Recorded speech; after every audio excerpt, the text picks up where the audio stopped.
Garry played a couple of computers. It was in 96 and 97 against Deep Blue. He won the match in 96, as you know. In 97, he lost a very short match, a 6-game match against Deep Blue. But there was a lot of controversy about that match. First of all, Garry thought, and the whole chess community thought, that the computer played very on computer moves. And Garry complained that perhaps there had been some human component to the chess playing ability of the computer. There's a lot of controversy. Basically, at the end of the match, Garry collapsed. He lost the last game horribly, below his usual abilities as a chess player. And basically, IBM did not grant him a rematch, which was another huge controversy because when Garry won in 96, he offered right away a revenge match to the computer. So basically, Garry could never redeem himself as the best human or computer playing in the world. That must drive him nuts because he loves to win. Exactly, he's a hugely competitive player. And to know that the computer has one victory against him and he wasn't able to avenge himself, it's just shattering for his chess abilities and confidence as a chess player. Why don't you think IBM wanted the rematch? Well, consider this. The day that Deep Blue beat Kasparov, IBM's stock rose, I think, 15%.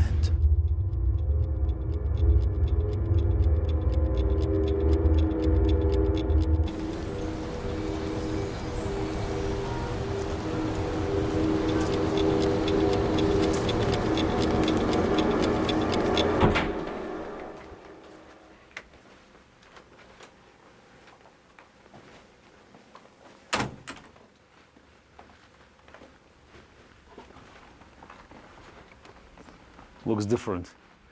We had a big table here with computer, all the equipment. Yeah, it was quite different. Yeah. It's very hard to reinstate these memories. Nearly 6 years ago, probably there's a sort of mental block. You don't want to remember. You don't want to remember, you don't remember. And it was quite a painful time, so that's why I can hardly reconstruct the scene of the crime.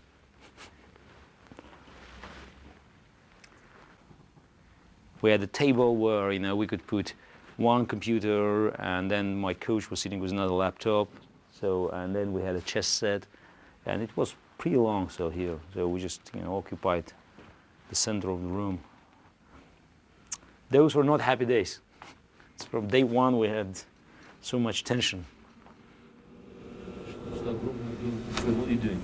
I felt like we were a bunch of amateurs, challenging the terrible, faceless monster.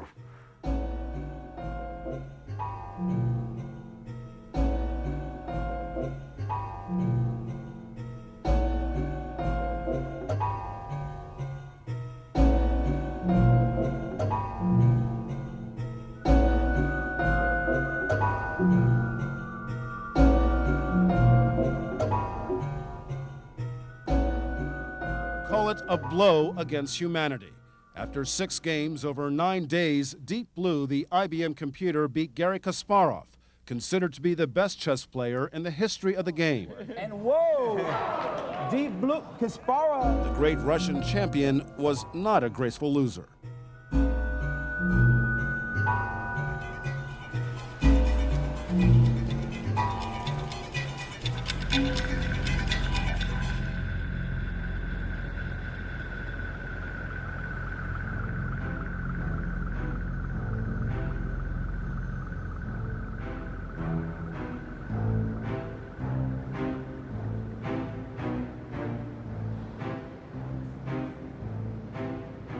Grandmasters, there are many, many hundreds of them now, and there are a few grandmasters who are so far superior to their colleagues that they should introduce something like super grandmaster. And one could argue that Kasparov also needs a category all to himself. I think we should call the category Kasparov, just, it's Kasparov. I think Garry has now established beyond any doubt that he's the strongest player in history. We've debated this for many years, but we debated it when he was 30. Now at 40, to increase his playing strength means he is the strongest player ever in the history of the game.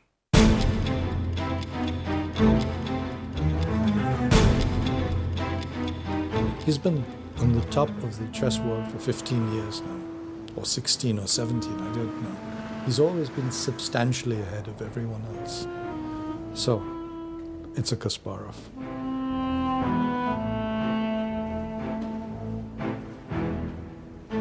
What is this place? It's the Central Chess Club of the Soviet Union. The legend says that it was Khrushchev himself who signed this building to the chess players. And since late 50s, this building, this is old mansion of the 19th century, sort of a palace, became a cradle for Soviet chess. The Soviet chess department, the sports committee chess department, was always located in this building. So that's why the chess officials, they were sitting around this building, and many important decisions regarding number of players were made here. I cannot survive if I feel I'm in fetters. So that's why, for me, it was virtually impossible to play under the strict rules of the Soviet regime.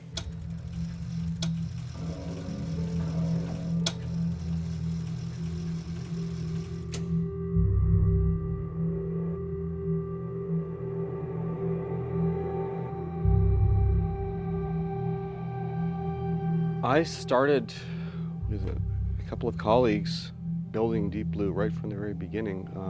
We came to IBM in 1989, and over the next several years we built a series of machines which eventually culminated in the Deep Blue system.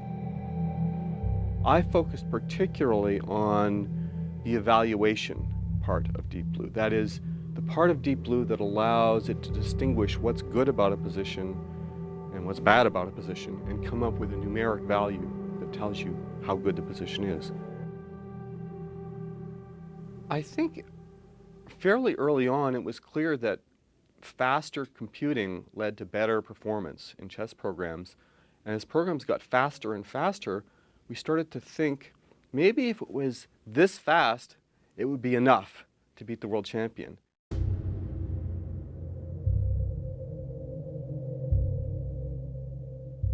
This is the die that's designed in 1985 to 1986.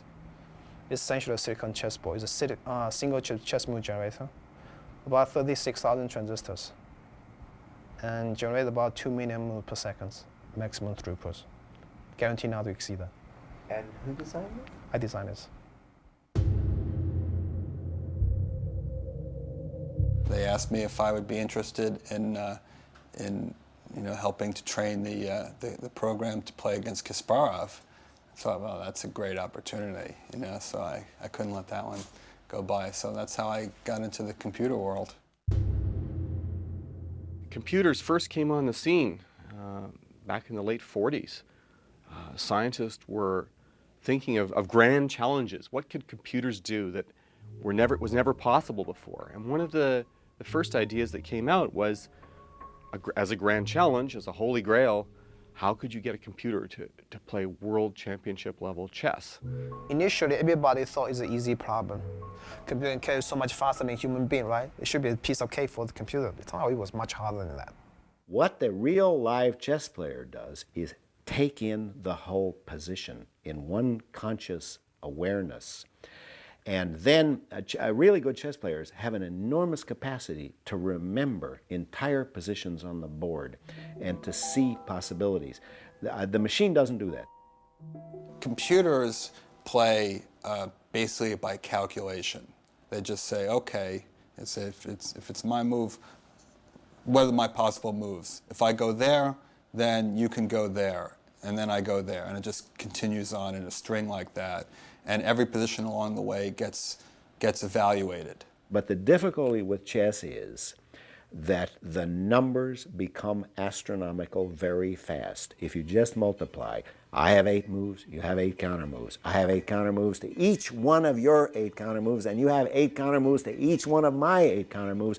It's soon the numbers are as big as the universe. In fact, that number, the number of atoms in the universe, is a trivially tiny number compared to the number of games you can play up to move 40. So the problem with chess has always been, how the hell do you solve the exponential problem? How do you solve the problem of the sheer size of the numbers involved?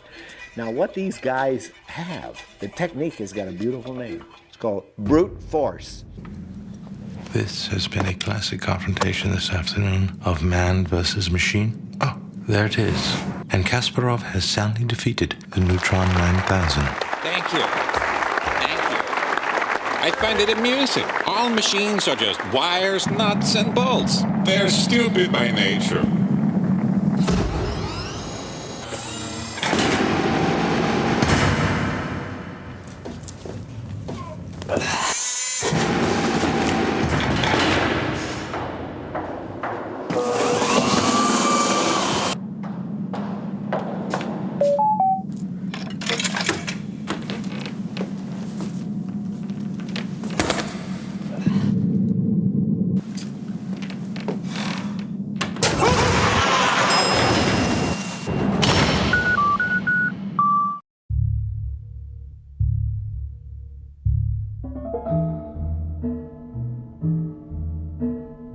IBM produced something which was completely different. It was a program put into hardware.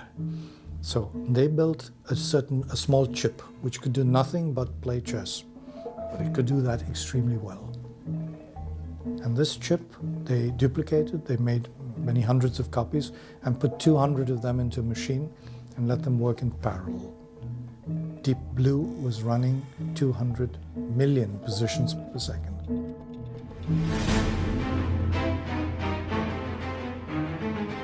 Here comes this 17-year-old, 18-year-old, who's just slowly being let out into the world by the Soviet sport authorities.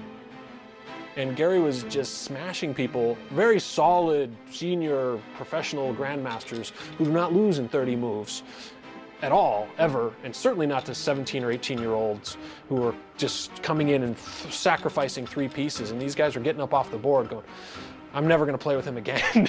That was just a horrible experience. And they were having these he was really traumatizing some players, but it catalyzed the chess world. Suddenly he was a huge crowd favorite because of the chess. It was just sensational chess to watch. Karpov was there. Karpov was ideal. Karpov, played under the rules. He did what it required to be on the top. And so that's why did they need another one by having Karpov?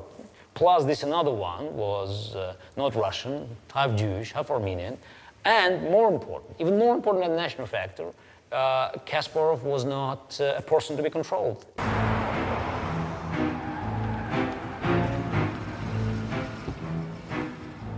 The Russians have always dominated world chess, and the latest world championship battle was between 2 of them, the holder Anatoly Karpov and his young challenger Garry Kasparov. Garry, what was all the fuss about? You mean on that World film? Championship match troubles? Yes, Yes. It was an unforgettable day for me because I couldn't tolerate more. So that's what you were maintaining, that the whole chess establishment was in favor of Karpov at the time? Yes, because they wanted him to win. Yes, they have close connection for a long time, 10 years. You said to me upstairs that really there's a greater struggle off the chessboard than there is actually on it. Yes, they use very strange way, dirty tricks. Dirty tricks? Yes, dirty tricks, yes, under the table. It's under the table? It's more convenient because nobody can see it. Right. You're not saying that Karpov kicks you under the table, right? No. Yes, I hope I'm much stronger than him. It was suspended at 5-3, I remember, because he was winning 5-0, then you started to come back, and he began to lose it. So they suspended it. Yes, he was losing completely. Kasparov was busy losing his temper. What a performance, he shouted. I could even win, but they're just trying to delay. I personally believe that what I was doing was in the best interest. То, что я But делаю, you это know в that наилучших the интересах. players are only one part of this situation. I was quite lucky that it was a new time already. Gorbachev was in the office, and the political situation has been slowly changing. And you know, in September '85, we started here a new match, a second match, and that's where I got my title. You're standing on the exact spot, perhaps. We're talking about probably 1 feet, away from the actual location of the chair where I sat on November 9, 1985. It was my day. It was time change. The country was just about to change, and that's why this victory was very symbolic. So I had a lot of supporters in the audience, and everybody was quiet because they didn't want to threaten our luck. So I made my last move, and I was waiting for him to resign. And he resigned. It was, it was quite primitive, so natural. So he resigned, the game was over, and I won.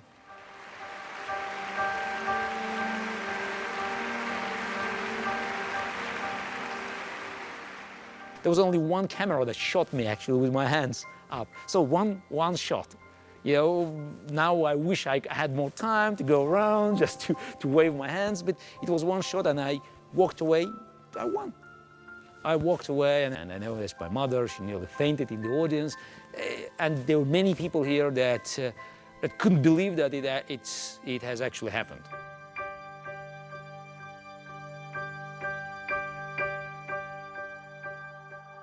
I'm afraid it's a little bit dangerous, to come back to your past, trying to carve something for your energy now. It belongs there. It's part of my life, it's part of the glory. It's a great history, I'm proud of it, but it's still history.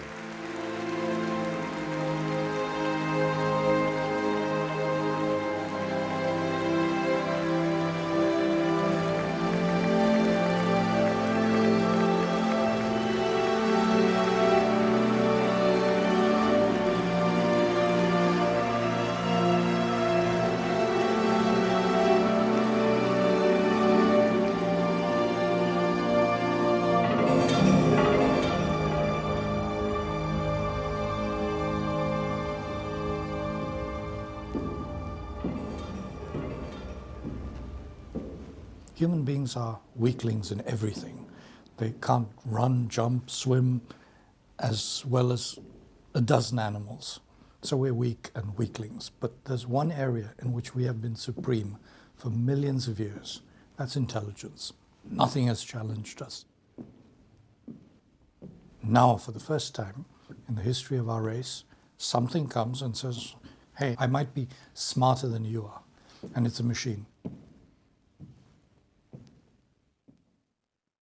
I always felt that this match was really going to be one of the more important symbolic events of the 20th century.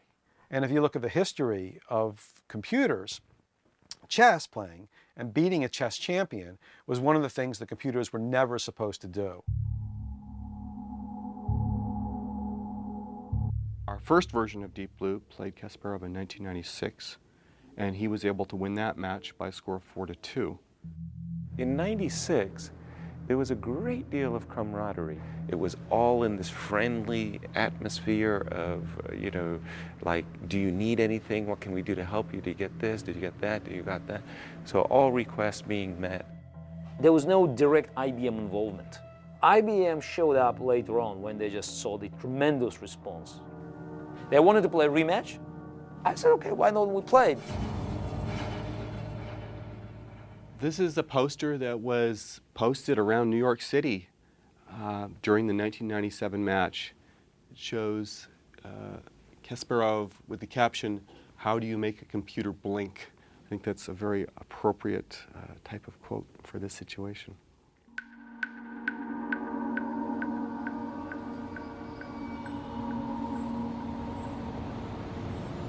Basically, Garry played a couple of computers. First confrontation was 89 against Deep Blue, and then it was in 96 and 97 against Deep Blue. He won the match in 96, as you know. This is where we did all the negotiations. This was their Manhattan headquarters. I have bad vibrations about coming in here because I just started with Garry. I was brand new with him. Started in 96, but, you know, really the first main contract I'd done. And it's easy to be wise afterwards, but I had a sense that the rules had been changed, that he was playing a game, and he hadn't been told that it was a different game.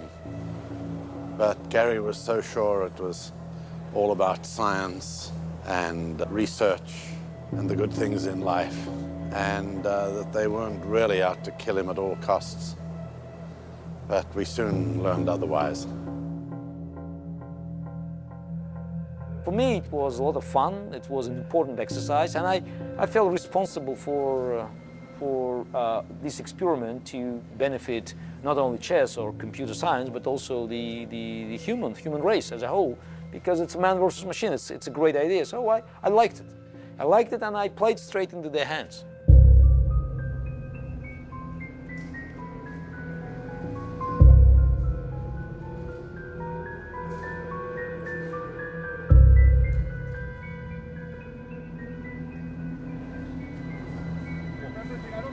Time in the lobby, but I remember meeting you at the door. Yeah, I think we used the sideline. Yes, side entrance to go upstairs. And that was the main entrance for the audience. The audience was down there. I remember it was packed every day. Yes, it was very packed. Well, yes. they had assigned seats, yes, and there was seats. great interest. Well, I mean, come on, this was the match of the century. Yeah. The stakes are high. In one corner, the world's greatest chess player, 34-year-old Garry Kasparov. In the other, the world's greatest chess-playing computer, a machine called Deep Blue. The world was able to watch through CNN and all the broadcasts because we were able to send that signal out. The story was every hour when you were playing, and there would be quick shots of you in the match. Yeah, but it could be used by IBM for other purposes. Connectivity of the building and all the technical equipment. It was full of technical equipment. Yeah. Well, the computers were right up there. On yeah, the but it was guarded by IBM. Yeah. Yes, very much so. Well, they were very concerned. Yes, very concerned about anybody penetrating their room.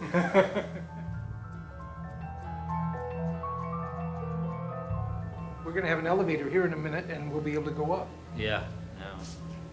All waiting to see the room. I think we better get in. No, we're here now. We better get in.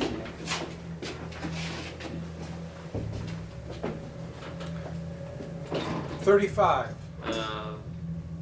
35 is where the TV studio was.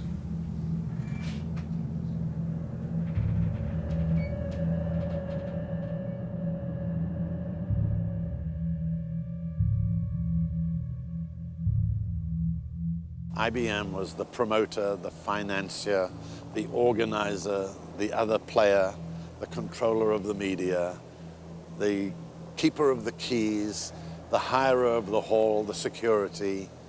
They even, broke the rules. They would keep us out of rooms. They would lock, one day I was locked out of his dressing room because I didn't have the right pass. They changed the passes on us.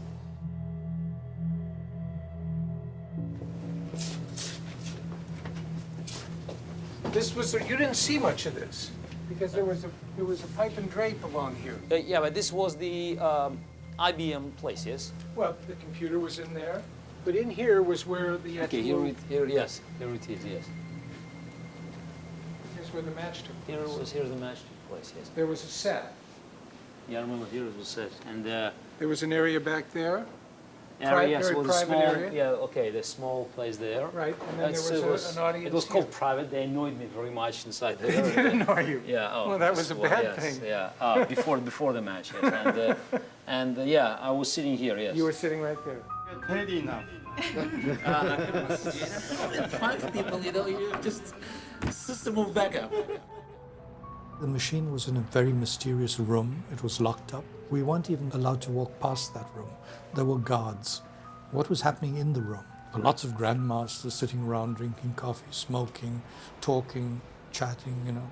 So there was one other space here. Yeah, okay, one other space, but I never had access. So it was as close as now. Right. That's the machine. It's locked now, and it's it was locked now, then. yes. Oh, it's not locked now. Not locked It's now. not locked now. But it was then. Yes, it was there, yes. Because we have a bolt lock on Yes, it. yeah. So, And the terminal 1 was there. Right. So, and it was guarded. Right. So. And nobody was allowed there, except IBM staff. IBM people. It's, you know, like a Pentagon secret room. I said at the match, and I don't know any Pentagon machine was guarded with such with such intensity. Without further ado, I would introduce you to the team members that are bringing you this wonderful machine called IBM Deep Blue. Would you please stand up, Dr. Flanshan-Shu? We knew we were able to beat Grandmaster at regular frequency. Also, we had some surprise waiting for him. We spent a lot of time speeding up the system and improving its knowledge of chess. We also have our chess consultant, Mr. Joel Benjamin. Let's give them a hand. Deep Blue was just completely different. In fact, at various times we had calls from Garry that he wanted us to send a version of the program, and we thought, well, you know, if we did, he's just going to be more upset later because, you know, the computer is going to change. They had hired a whole series of grandmasters. I mean, here comes Garry Kasparov, and he says, wow, that's quite an assortment of grandmasters you got there. I see Aleska's over there, Joel Benjamin, John Fedorowicz, Nick DeFermian. Man, these guys are really, really serious. I'm not just playing computer programmers. Monitor radio. Mr. Kasparov, what do you believe is the biggest challenge you face as you go into this match, the single key factor that may determine the outcome? I think the single key factor is I have no information about my opponent. Why is that, that you don't get a look at any of these games? You ask her own person. In chess, you always know something about your opponent. Here, he knew nothing about the machine. He got 0 games in advance. In the end, they said, we don't have any because the contracts are all public games. And they said every game Deep Blue played against grandmasters and others was in private, sorry. This time around, the intrigue of man versus machine is attracting even greater attention, but no one will bet on a winner. Kasparov says he's at the top of his game, but the computer is also in much better shape. When it starts to, that was really...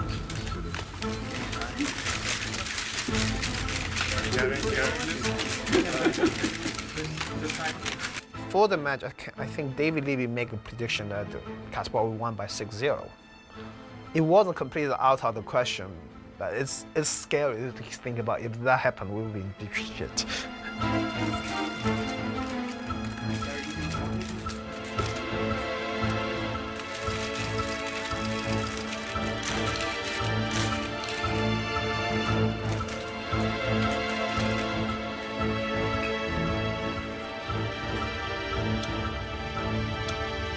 Everything seemed copacetic come game 1. Garry plays a good game, a really good game. Outplays the computer, gets a favorable position, forces the complications. So now he's finally made a move. He's gotten out of the pin and played the move king from G1 to H1, which indeed is a cautious move. Yeah, and he's starting to shake a little bit. If you saw the camera show that characteristic leg shake of chess players, leg twitch. When your leg starts going a mile a minute, and you can see it there, that he is not a patient man. Kasparov would be so bad at poker. The first game, Deep Blue played very strangely. It played a lot of moves that really surprised me, and it certainly looked bad. What is going on in this team? The marvelous chess mind. Deep Blue are going to play right away. and guess what the move was. Didn't guess. And he just wiped the machine off the board. It was so easy. It was easier than he thought it would have been.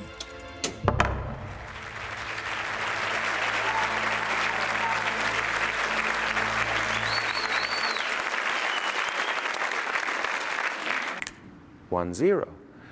Garry again. He's, you know, like, this is wonderful. Isn't life beautiful?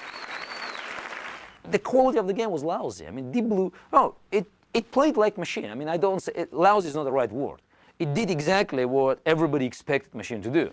We should mention that along with Garry Kasparov, the Deep Blue team is with us on stage. We lost the first game. But if you look at us, if you actually see the team, how we actually behaving, we were actually a fairly happy bunch. The reason for that, we were sufficiently comfortable. We know Deep Blue is sufficiently strong. So we just felt that if he kept on playing this strategy, there would be different results. And we just had to make a few minor adjustments to correct some specific flaws that occurred in game one. We have some work to do tonight. And another question from the audience. I didn't pay any attention because I thought, come on, this is the, I will beat the machine whatever happens because look at game one. It's a machine. At the end of that, it's stupid.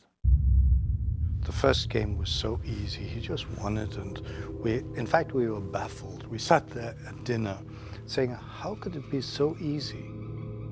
Something's wrong. They've developed it for a year now, and it's become much faster, and still it was so easy.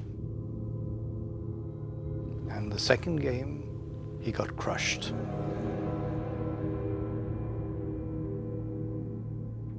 Game one, machine didn't pay any attention to king's safety. We have to remember it because in game two and in other games, machine would be taking care of a great deal about king's safety.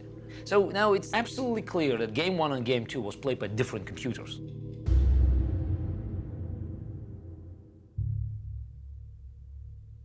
Game two was the pivotal game in this match when it became clear that they were not a team. This was not a partnership. This was a death match.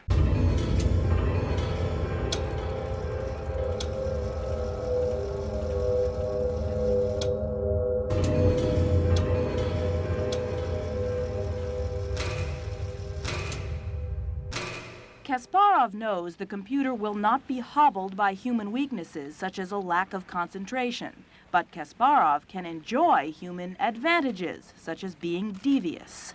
I can drag machine into the type of the positions where its computing power will be not able to give a right advice.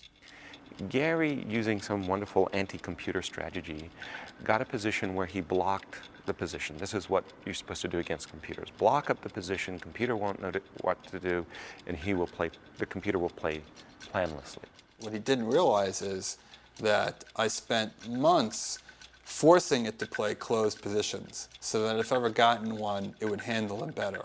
We spent an awful lot of time working on that specific problem. And Garry gets into a very difficult position, arguably a losing position. Yes, but I disagree with Fritz. What Fritz is saying... A lot of the people watching were thinking that Garry would probably get a draw out of it.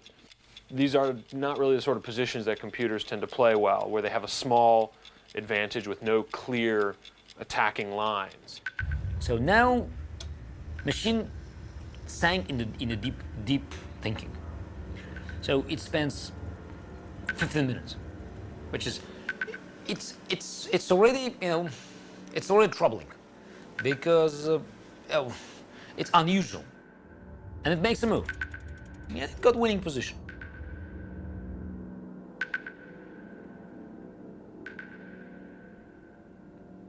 And Garry says, aha, I got one chance.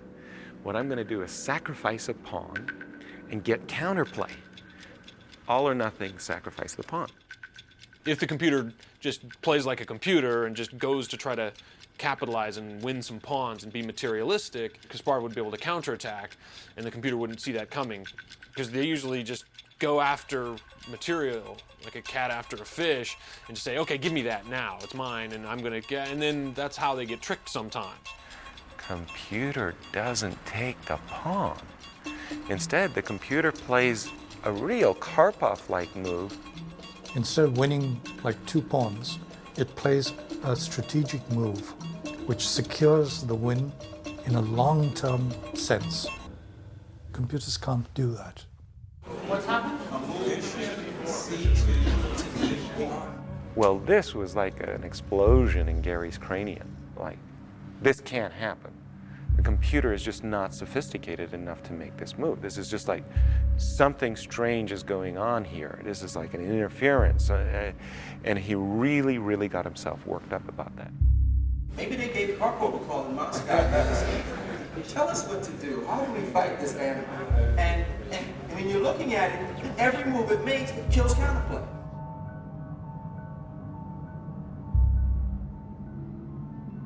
Computer's like coming in to Garry's position, like he's breaking through, you know, the dikes are broken, everybody's coming through. Oh no, it looks terrible. Frustration mounts, Garry's pulling faces, absolute sheer disgust, resigns the game. Kasparov's play during the second game of his match with an IBM computer called Deep Blue. He resigned in the middle of what he considered a hopeless situation instead of fighting for a draw. The match now stands at 1 game apiece. This was not a computer-type game. This was real chess. It was the greatest game ever played by a computer. And we believe that. Everybody believed that. This shows that it's possible to get a computer to play real chess, grandmaster style chess, not only grandmaster level, but the style of play of a grandmaster. We were extremely happy because, yes, our hard work all paid off. From the testing we did, I believed that it could do it, but this is actually the proof. In fact, that's the one particular hardware feature I put in like several months before just coming to play in that game. The programmers have spent a lot more time working on it, and they did, you know, probably 90%, you know, they put 90% of the puzzle in place, but my piece was maybe the 10% that put us over the top. I feel great. In '94, I played him in a Grandmaster tournament, and I managed to make a draw. And it was the only game in the tournament where he had white, where he didn't win. So I got a lot of satisfaction out of that, and I framed the score sheet up on the wall. What did you guys do to it last night? We would not had a couple of cocktails.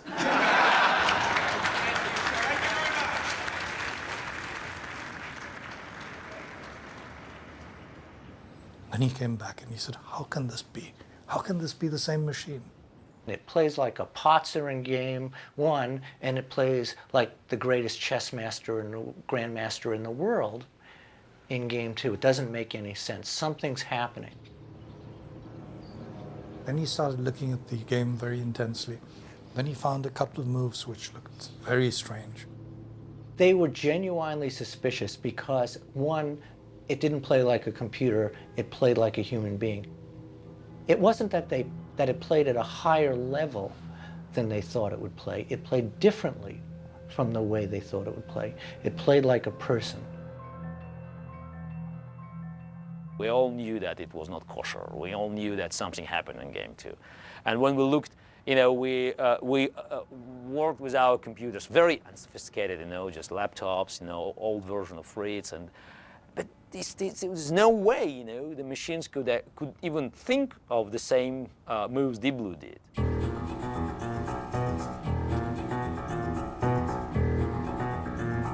The funny thing is, at the end of that game, he has a possibility of a draw. He just missed it. It turns out that the position here at the end is actually a draw, and that one of Deep Blue's final moves was a terrible error, because Deep Blue has 2 choices here. It can move its king here or move its king over here. It picked the wrong place to stab. The computer had left its king a little undefended. And Garry could have threatened a perpetual check. Not a win, but a perpetual check. I think Fred Friedel got a call from some fellow in Germany after the game and said, you know, Garry missed the draw. Could have drawn that game. And Fred said, no. And said, yeah, just take a look at the game. And then walking on the street, we told Garry, you know, it was a draw, and explained it to him. And Garry stopped in the middle of the street. People walked into him from behind, and he was horrified. He said, I don't understand how a computer can make some of these wonderful moves that it made and miss a simple perpetual check.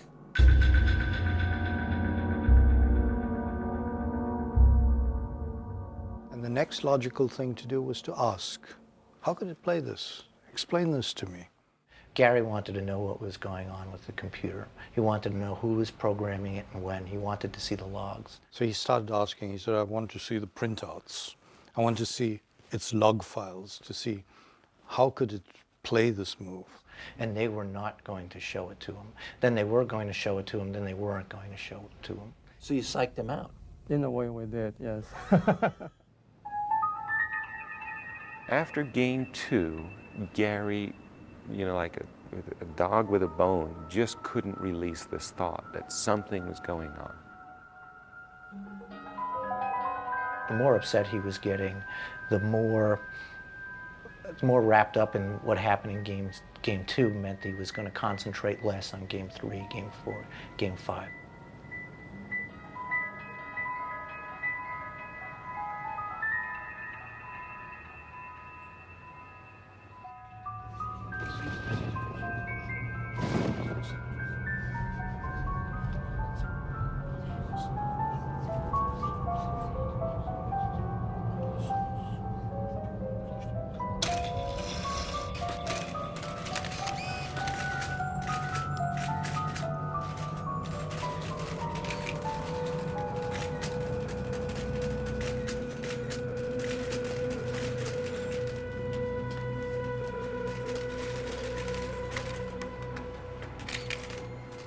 I have to tell you that game 2 was not just a single loss of a game. It was a loss of the match because I couldn't recover.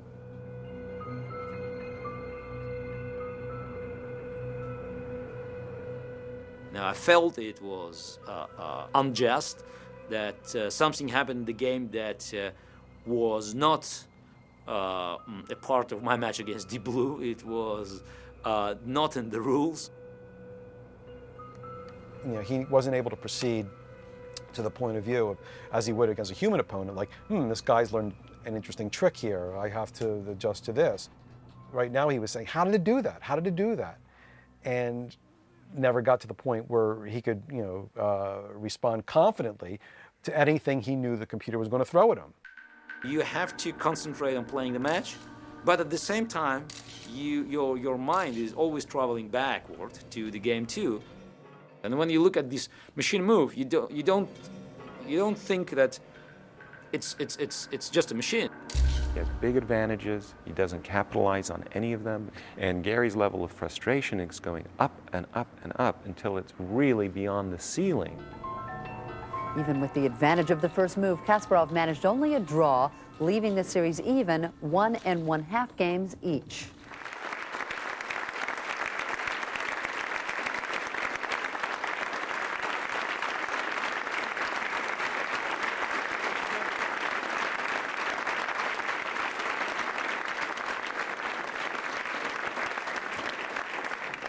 Garry, what's your take now on this new, deeper blue? Is it deeper?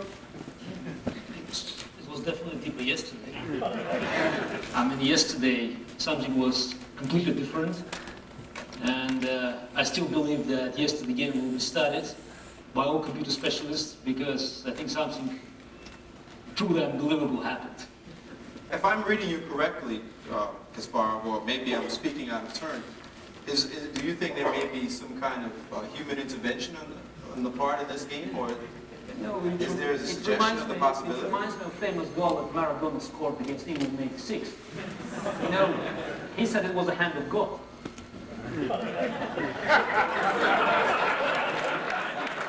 I've been to Europe enough to know what that meant. He was quite clearly accusing us of cheating. It was not difficult to read between the lines. And I thought that was disgraceful.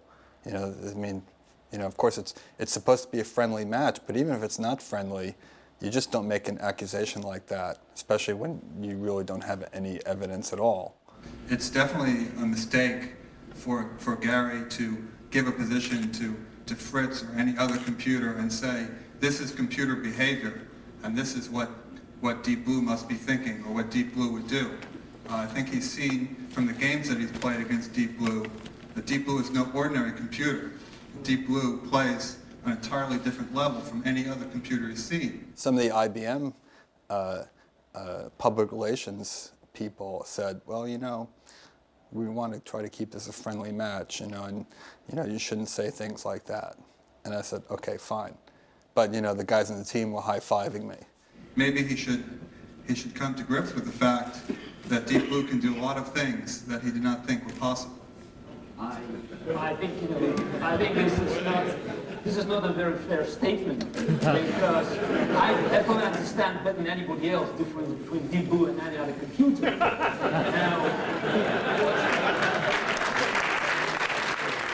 There's one explanation. There was the human operator behind the machine. If you just imagine there was a human player behind a relatively weak computer, very powerful in calculation, but totally dumb in positional understanding, then you don't have to invent any more stories. Because what's happened at the moment when machine refused to take the pawns? Very simple. This is a human player. It's not. It shouldn't be a Karpov. It shouldn't be. I'm talking about Karpov sitting in another room. You could have a relatively good player, not necessarily grandmaster, and someone who has access to the screen, a real screen, looks at the moves. Because machine is analyzing it, and you can see the main log. And suddenly in the main log, he or she, whatever, sees that machine is taking pawns, but the king is in danger. The human feels it. You don't have to be a strong player to feel it. So you cut the line. At least you have one red button which says, drop the main log. Bingo. So it's over. You cut it. You raise it. So then the second move comes to the top, which is a better move, because the human could say, oh, fine, it's a huge advantage for white.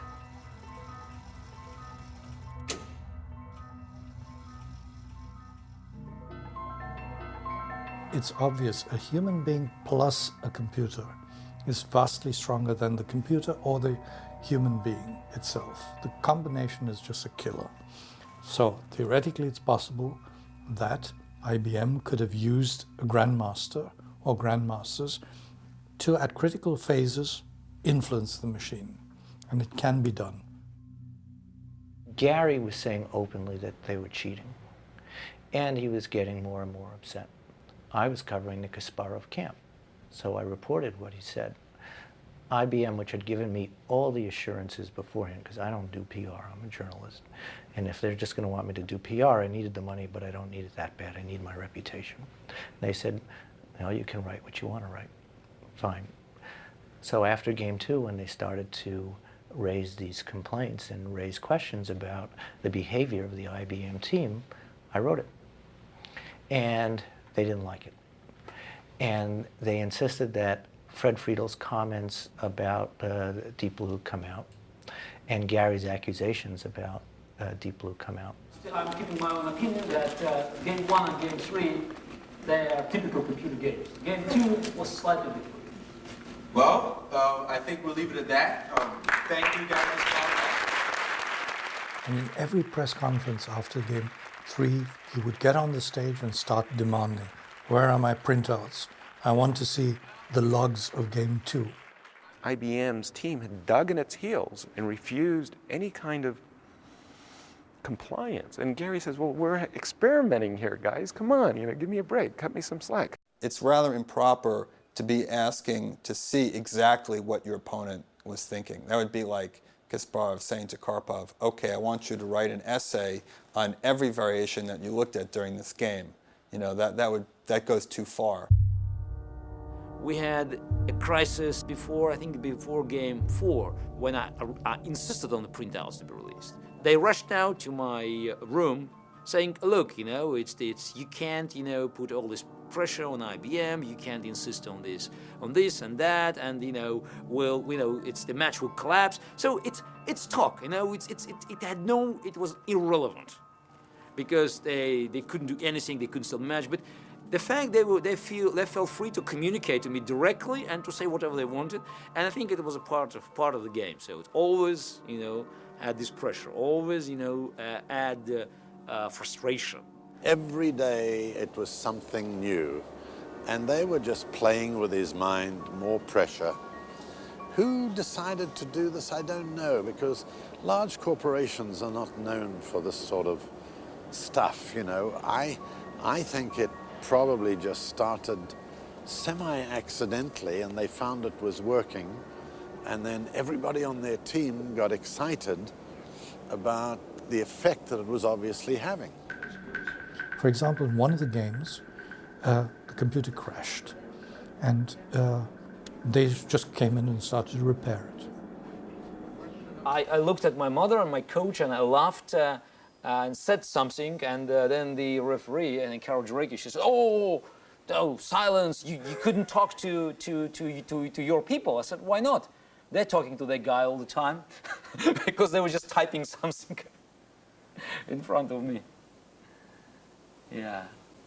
The human being wasn't even allowed to look at me and say, "What's going on, Fred?" because I might be helping him in some way. Whereas the computer, there were people around it doing, nobody knew what was going on there. And then it got to the point that before Game 4, he quit. That was it, the match was over. And they had to convince him to come to the table. Nobody ever said anything about that publicly. I don't even think that's been reported anyplace. But he was fed up.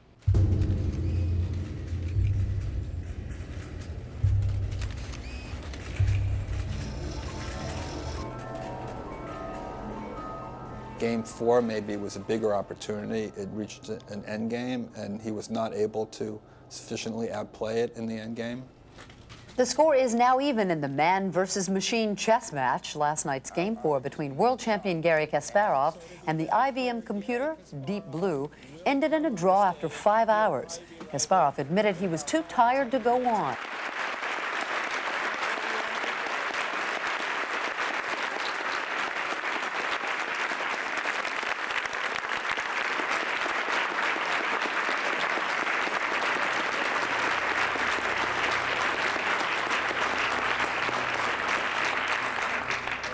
Chess players tend to believe, and have always done this, that the opponent is using some forces against them. Today it's very simple, it's a computer. But in previous years it was magnetic forces, it was telepathic forces, or rays.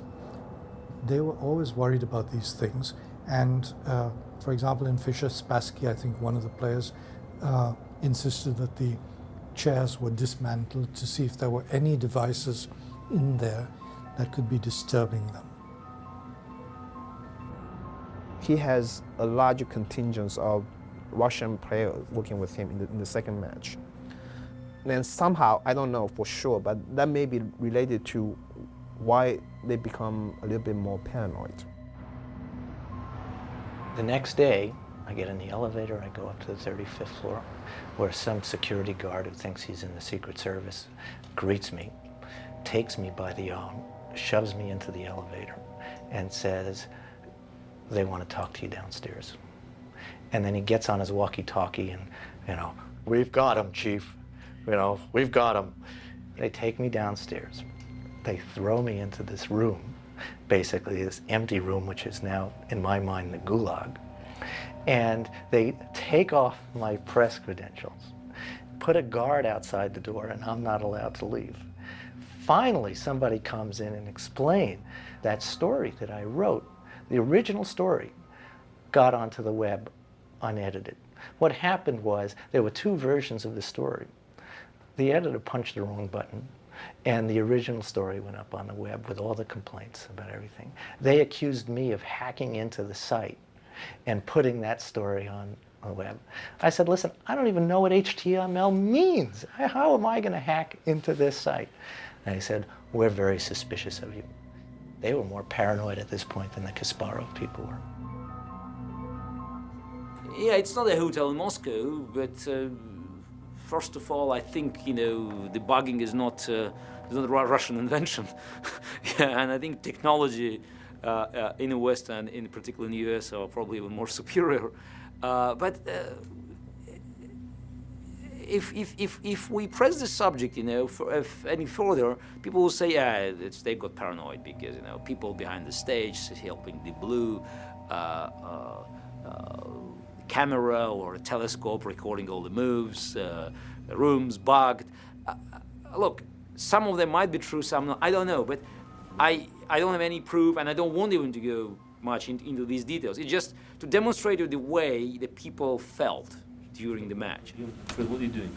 Looking at the buildings across on the other side, and suddenly in one window I saw something round and shiny, and it looked like a photographic lens. So I went to another window and looked out, and Garry said, "What are you doing?" And I said, "Oh, just let me look." I didn't know what's going on. So I took his lawyer at the time who was there. We went downstairs and we went to the side of the building. We looked into the building with the binoculars. And his lawyer said, "My God, it's not a camera, it's a telescope." When you are under such pressure, you could look around and just find that the most innocent object is posing a deadly danger for you. Chess has a long tradition of psychological warfare. And when you notice that your opponent is deeply disturbed by something, what you generally do in chess is to try and help him to invigorate this fear. For example, if you can see that he's being disturbed by nicotine, by smoke, you put a cigar on the table. Or if he doesn't like a person in the audience, he's worried about that person, get that person up front, make that person stare at him. So you encourage him in his paranoid feelings. And at some stage in this match, we had a feeling that somebody was doing this to Garry. So there was an agreement at last. IBM buckled and said what it would do, it was print out all of its log files from all games, turn it over at the end of the match to the arbiter, which they did not. So they violated that agreement.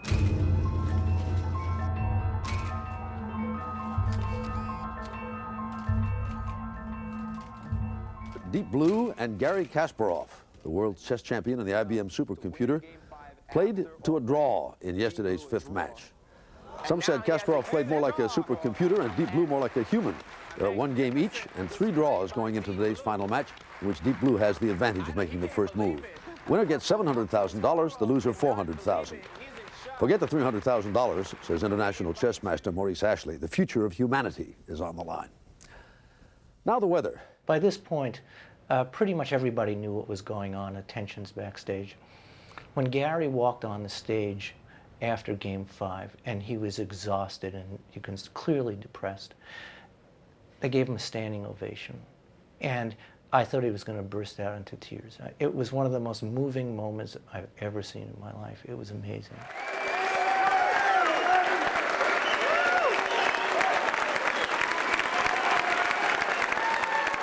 And he was just so warmed by it, and so was everybody in the crowd. And then came the whole IBM programming team, and they walked out there and just, "Aren't we the greatest?" And they booed.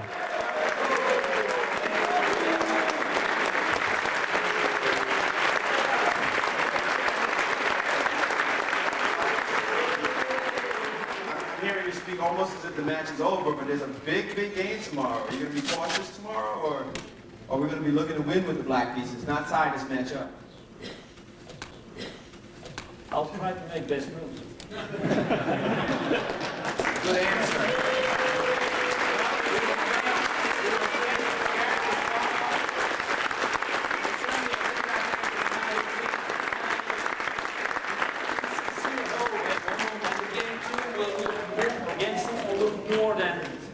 Game 1 or Game 4 or Game 5, but not Game 2.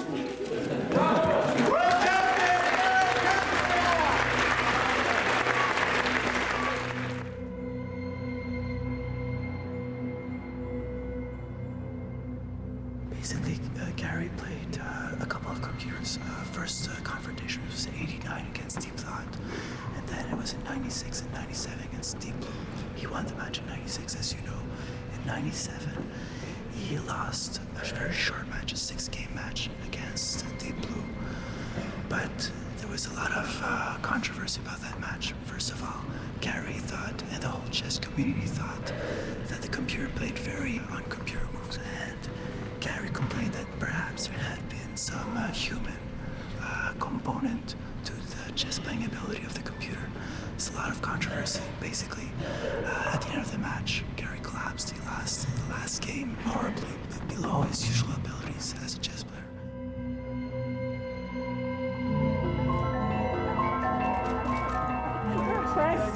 Thank you.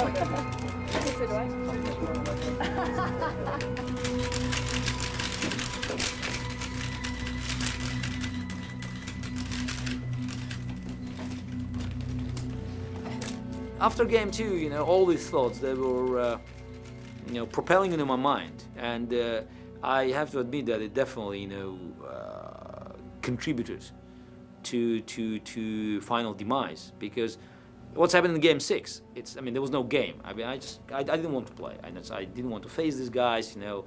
I didn't care. I don't thought, okay, if I just play for a draw, if I try to make a draw and we end up 3-3, I have to shake their hands, you know, I have just to smile, and I want just to get it, you know, off my back. We felt that we had broken him. We really did. And in fact, before the game, we had discussions, you know, and I said something like, look, you know, this guy, he's shot, he's broken down. I don't think he can play much of a game today. I couldn't play when I just felt that we were dead meat. So it's to be like a sitting duck here.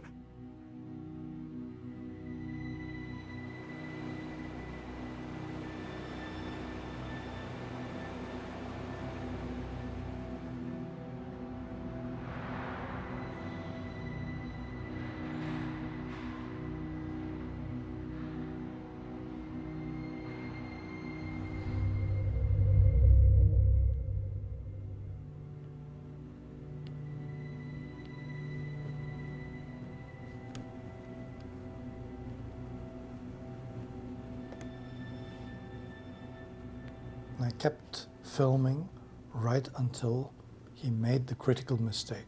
And there's a lot of speculation on whether he'd planned this, what he'd overlooked, when he overlooked something. And I think you can tell exactly what happened because there's a time frame running with it. You can see how many seconds he spent on each move, and you can see exactly at which point he realized, I'm going to lose this game.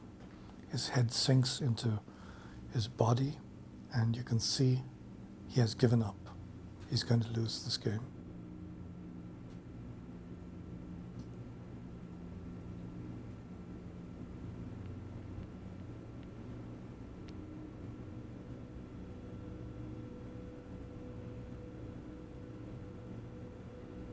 He lost in a very human way. In that final game, he collapsed psychologically from the pressure, and he just played something miserable. His preparation was terrible. It was kind of like someone coming up and trying to bat, holding the wrong end of the bat. It was almost that bad. It was just the most miserable loss. Call it a blow against humanity.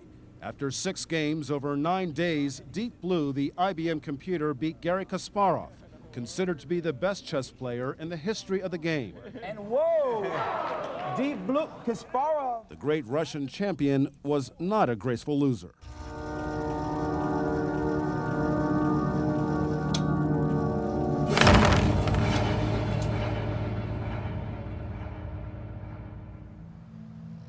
Remember one thing, Deep Blue didn't win this match. Garry Kasparov lost it. In the very last game, he just gave it to them. They didn't win. The match, that last game, was won by Deep Blue before it had started to calculate a single move. It was still playing out of its openings book, and it was over already.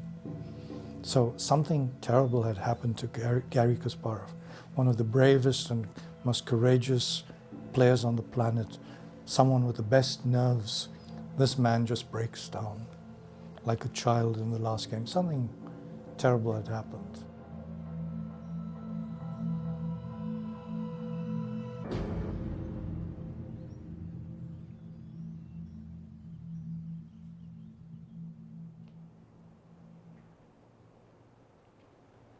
Yeah, I remember I had a chair over there in this small section, corner section. And when Game 6 was over, I was sitting there, not in a very good mood. And my mother came to me and she said, Gary, no matter what you think, you had no choice but to go upstairs and to face the press. Go and do it. Be a man. Okay, so I'm a professional.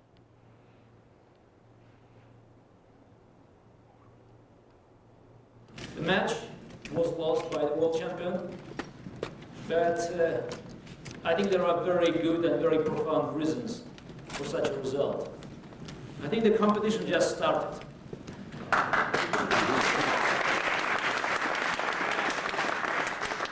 I made one big mistake before this match.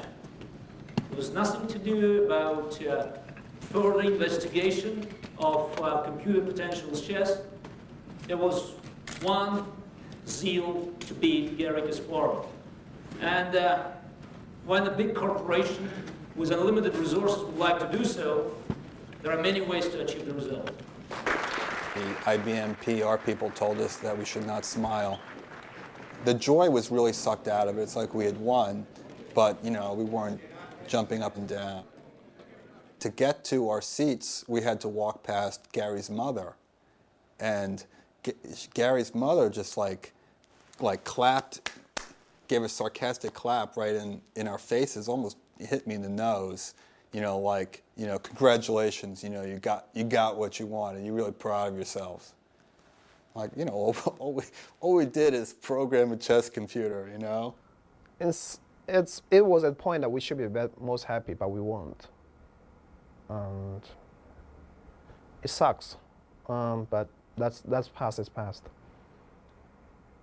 It was a shock because I never lost a match before. I could always recover. And even with all the unfortunate set of circumstances in New York in '97, I believe that under different conditions, so I could do it. These are also things that he has to tell himself in order to come back and play another game, because you can't go or walk around thinking, yep, that thing's better than me, and still get back in the ring. You have to come up with a way to justify, or at least to build on it, because that's how you kind of keep your composure and keep that strong ego that you have together. I'll get it next time. Kasparov says he was at a disadvantage because he played an emotional game against an object without emotions. Another showdown is expected. Until then, the $700,000 first prize can keep Deep Blue charged for the rematch. I was just here, entering the elevator, and I met, just for the very brief, right down, so this is from the third floor to the ground floor, a very famous Hollywood actor, very famous. I recognized him, I smiled, he looked at me, he also recognized me. And he asked, a bit sadly, what have you done? So, look, I lost the match. It happens. But I'm going to take this stupid machine in the rematch. He said, no, you will not. I said, what? I'm going to win the rematch. He said, no, they'll not let you play anymore.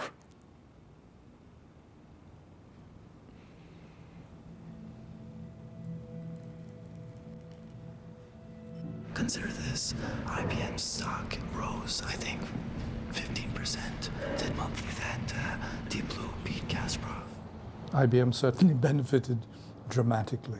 People say that they benefited to the tune of hundreds of millions of dollars in PR, and the internet coverage was so gigantic that the entire internet sort of went into its knees. It couldn't take the load. So it was a gigantic success. I think it was much higher, the value to IBM, because IBM, until that moment, when it played against Kasparov in New York, was a sort of a company that supplies equipment to offices. And Microsoft and others and Intel were cutting edge technology. And suddenly, this changed. people started to say IBM is doing neat stuff, cool stuff. And then finally they dismantled the machine, folded their tent, and went about their merry way with billions of dollars of extra value in the company and boasting rights that they beat the greatest chess player of all time. Deep Blue was crated up and sent back to Poughkeepsie today, leaving us to ponder this deep thought. Why play if you can't party when it's over? Then what happened? They shut down the computer. No more research. That's it. It's like landing on the moon and not exploring, coming back without anything and saying, no, we just wanted to be there. And no, we're not going there again. We're not going to experiment with this. That's it.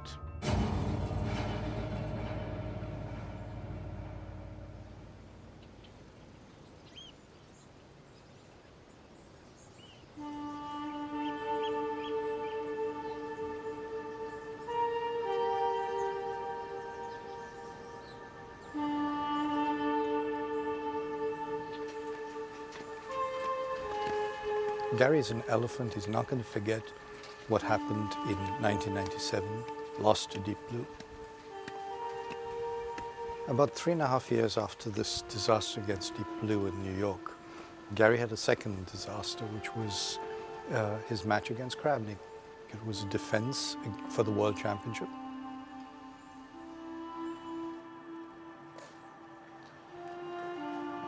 I want to take the title back. And I hope that's still a machine match. And I want to be part of this as long as I can. And I want to do better than in '97 against Deep Blue.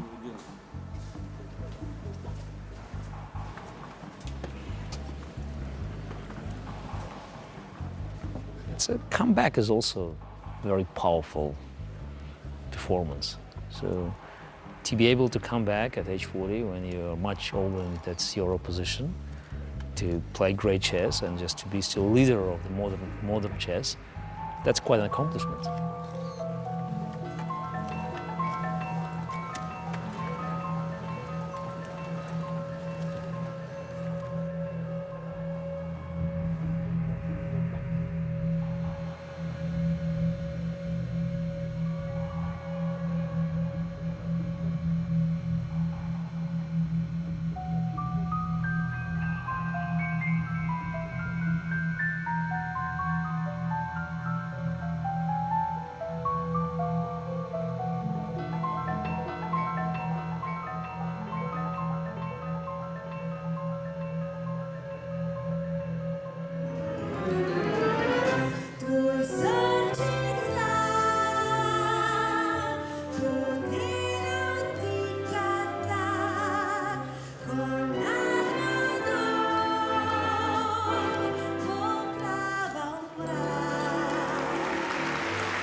Performance in men's competition from Russia, Garry Kasparov.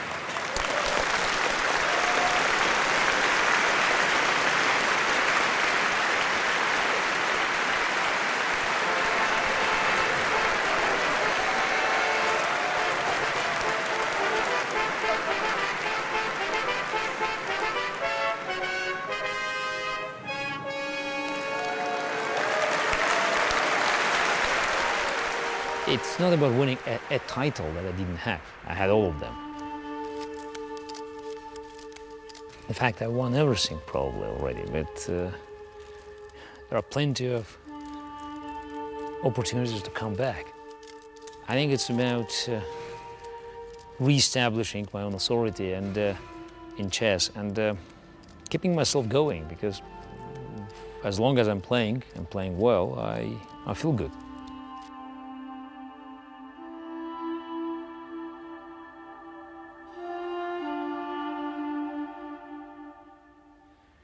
There are plenty of opportunities to come back.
Вы сказали, что вы приехали сюда через 25 минут после разговора с чемпионом мира.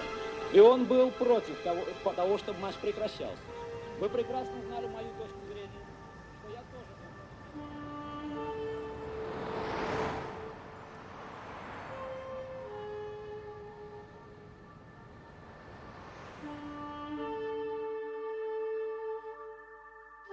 It's inevitable. We compare 97 fight against IBM with my fight against Karpov and the communist system. But in 85, in 84, 85, even prior to my match with Karpov, I had no illusions about the enemy I had to face.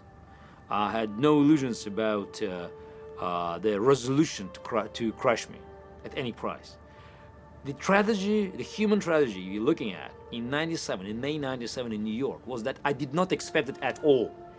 So that's was a real blow.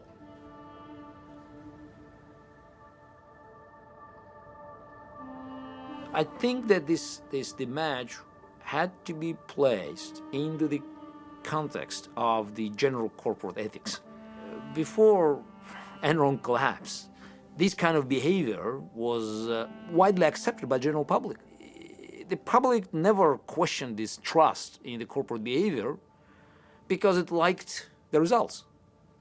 Now we recognized, we as a public, that the corporation must be as responsible to the public as the government.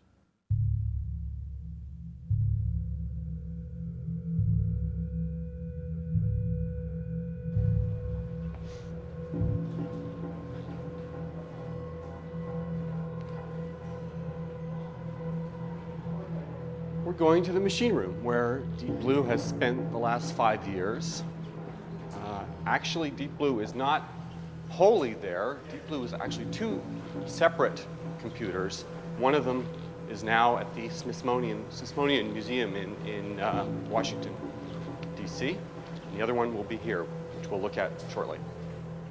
Okay, so we head in here. This is the moment of truth.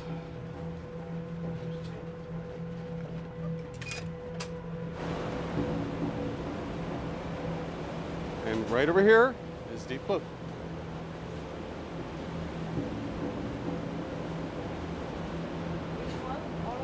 It says Deep Blue right there. Oh, thanks.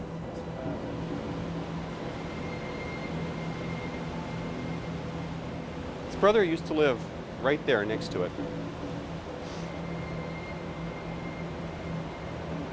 I have to have a key to open it. I think it's locked. Let me just... I think...